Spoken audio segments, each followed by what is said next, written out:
இந்த 49 ஆண்டுகளில் சாதிக்காததும் இல்லை, சந்திக்காததும் இல்லை என்கின்ற அனுபவம் உடையவன் என்பதனால் இதை சொல்லுகின்றேன், கேளுங்கள். என்னை அழிக்க முயற்சித்து கொடூரமான பல்முனை தாக்குதல், டிஃபேம் என்ற டிஃபேம்னா சாதாரண defamation, hate speech, extreme hate speech media மூலமா இல்ல சோசியல் மீடியா அத்தனை மூலமாவும்.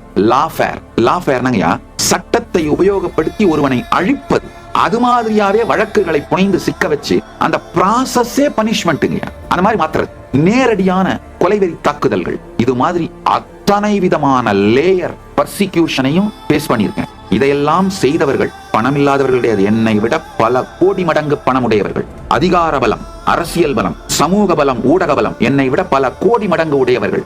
அவங்க கிட்ட இல்லாத என்கிட்ட இருந்த ஒன்னே ஒண்ணு என்னன்னா, பரமசிவன் அருளால அனைத்தையும் சாட்சியாக பார்க்கின்ற, பயம் இல்லாத பரமசாந்த நிலையில் இருக்கின்ற சுத்த புத்தி.